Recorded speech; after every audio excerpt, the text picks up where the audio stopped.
கணபதியே நம. 1. ஞான சம்ஹிதை. அதில் 17. பார்வதி கல்யாணம். ஸ்ரீ மகாவிஷ்ணு மலையரசி மேனையை பார்த்து மேலும் தொடர்ந்து நல்லுரை கூறலானார். விளங்குகின்ற அனைத்தும் சிவபெருமானே என்று வேத சிவாகமங்கள் கூறுகின்றன. குற்றியை மனிதனாகவும் கயிற்றை பாம்பாகவும் சிப்பியை வெள்ளியாகவும் சந்தேகித்து பிறகுதான் மனிதனாக கருதியது மனிதனல்ல, குற்றி என்றும், பாம்பாக பயந்தது பாம்பல்ல கயிறு என்றும், வெள்ளியாக மங்கியது வெள்ளியல்ல வெறும் சிப்பி என்றும் தெரியும். உண்மையை கண்டறிந்த பிறகு சந்தேகம் தெளியும். அதுபோல மனத்திடமுற்று இவ்வுலகம் முழுமையும் சிவனுக்கு இரண்டாவதான தோற்றம் என்று கொண்டறிந்து அஞ்ஞானம் நீங்கி ஞானம் பெற்று பிறகே இவ்வுலகம் கூட சிவனுக்கு இரண்டாவது தோற்றமல்ல, இவையாவும் முக்காலும் சிவனே சிவமயமானதே என்கின்ற உண்மை தெளிவாகும். மேனா, மேலும் உதாரணமாக உனக்கு மேலும் ஒரு உண்மையை சொல்கிறேன்.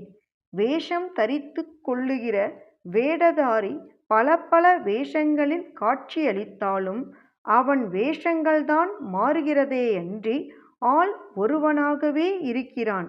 அதாவது அவன் அவனாகவே இருக்கிறான். வேஷம் தரித்தவனை பார்த்து உண்மையை உணராதவன் அவனை நம்புகிறான். உணர்ந்தவனோ அவனை கண்டு நகைகிறான். இதை போலத்தான் உண்மை தெரியாத அஞ்ஞானி இவ்வுலகம் சிவனுக்கு இரண்டாவது தோற்றம் என்று கருதுகிறான். ஞானியோ காணுகின்ற அனைத்தும் காணாதவையான அனைத்தும் யாவும் சிவனே என்ற மெய்யறிவை கண்டறிகிறான். மேலும் ஒரு திருஷ்டாந்தத்தை சொல்கிறேன் கேள். மனிதன் ஆடை ஆபரணங்களை உடுத்திக் கொள்கிறான். அதை வகை வகையாக உடுக்கிறான். அப்போது அவனும் வகை வகையான தோற்றங்களை பெறுகிறான். அவை வகை வகையான அம்சங்களை பெறுகின்றன. ஆனால் அவற்றை அணிந்தவன் அப்படியேதான் இருக்கிறான். அதுபோலத்தான் சிவஸ்வரூபமானது மற்றொரு அம்சத்தில் கலந்த பொழுது நானாத்மகமாக தோன்றுமேயன்றி விசாரிக்கும் போது அனைத்தும் சிவனே ஆகும்.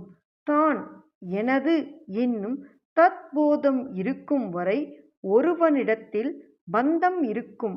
அகங்காரம் அவனை விட்டு விலகிய பிறகுதான் அவனும் சிவனாக இருப்பதை உணர்கிறான். ஸ்படிகமணியானது செம்பருத்தி புஷ்ப சையோகத்தால், அதாவது கலப்பால் வேறு நிறமாக காணப்படுகிறது அல்லவா?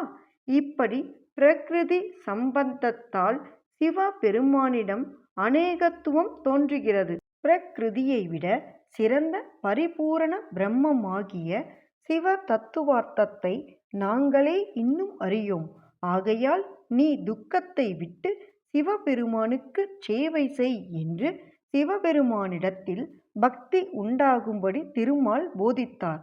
அந்த சமயத்தில் நாரத முனிவர் குறுநகையோடு சிவபெருமானிடம் சென்று, மணமகனாரே, நாங்கள் ஒவ்வொருவரும் விஷயமாக மாமியார் மேனையிடம் பலவிதமாகவும் இகழ்ந்து ஏளனம் செய்யப்பட்டோம் என்று சொல்லுவதற்கு முன் சிவபெருமான் பக்தா வாத்சல்யத்தால் கண்டோர் மோகிக்கத் தக்க திவ்ய திருவடிவத்தோடு தோற்றமளித்தார்.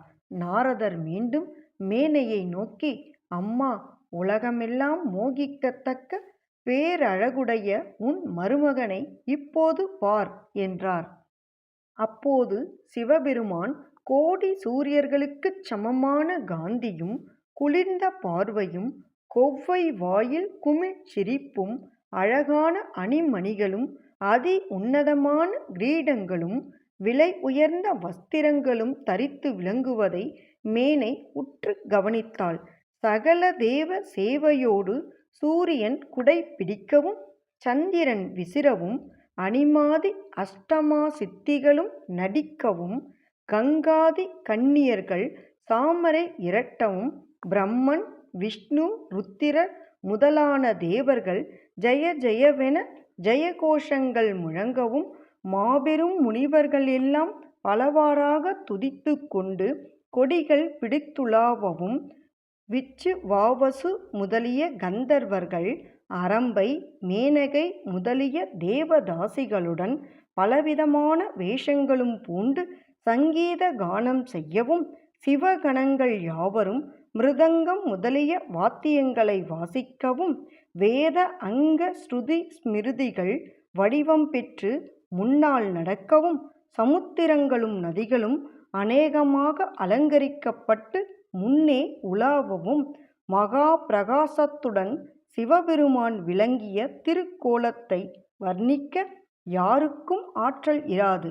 அப்படிப்பட்ட திவ்ய மங்கள வடிவாக விளங்கும் சிவபெருமானை பார்த்து ராணி மேனை சித்திரப் பதுமை போல அசைவற்று ஒன்றும் தோன்றாதிருந்து சிறிது நேரம் மனம் தெளிந்து தேவர்கள் யாவரும் கூறியபடியே இவர் அவ்வகையான சரீரத்தையே அடைந்திருக்கின்றார்.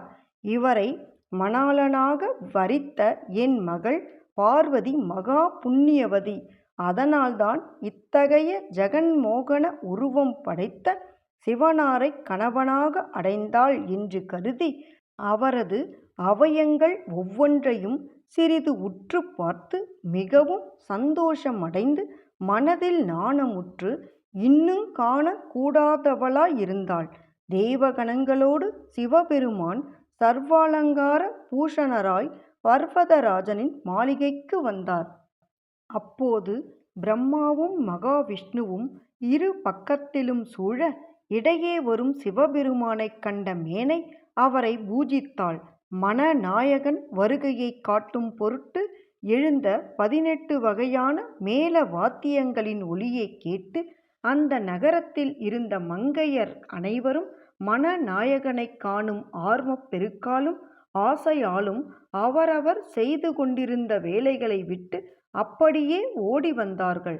அதாவது நீராடிய பிறகு உடம்பில் வாசனை தேய்த்து கொண்டிருந்த கோமலாங்கியும் கணவன் பூஜை செய்யும்போது அவனுக்கு விசிறிக் கொண்டிருந்த பத்தினியும் குழந்தை பால் குடித்து கொண்டிருக்கையில் அந்த குழந்தையையும் விட்டு ஓடி வந்த தாயும் மெல்லிய இடையில் பொன் ஒட்டியானும் அணிய முயன்று அதை அப்படியே கையிலேந்தி கொண்டு வந்த காரிகையும் கண்களில் மை தீட்டிக் கொண்டிருந்த கன்னிகை ஒரு கண்ணில் மை தீட்டியும் மறு கண்ணில் தீட்டாமலும் கையில் சாலகையோடும் கண்ணாடி பார்த்திருந்தவள் கையில் ஏந்திய கண்ணாடியோடும் கணவனுக்கு அன்னமிடப் போனவள் அன்னப்பாத்திரத்தோடும் நீராடிய போது தன் கால்களுக்கு மஞ்சள் பூசிக் கொண்டிருந்தவள் ஒரு காலுக்கு பூசியும் ஒரு காலுக்கு பூசாமலுமாக ஓடி வந்தார்கள். இவ்வாறு அவரவரும் அவரவர் வேலைகளை அரைகுறையாக விட்டுவிட்டு சர்வமங்கள வடிவமாக விளங்கும் சிவபெருமானை கல்யாண கோலத்தில் காண்பதற்காக ஓடி வந்து சர்வாங்க சுந்தர புருஷனாய் தோன்றிய எம்பெருமானை அகல விரித்த கண்களால் அதிகமாக பார்த்து பார்த்து பெரு வியப்பால் திறந்தவாய் திறந்தபடியும் திறந்த கண்கள் சிமிட்டாதபடியும் சித்திர பதுமைகளைப் போல் அசையாமல் நின்று கொண்டிருந்தார்கள். அவரவர் மனதும் சிவனாரோடு ஐக்கியப்பட்டன. சிவனாரின் வசீகர அழகில் யாவரும் மயங்கி நின்றார்கள்.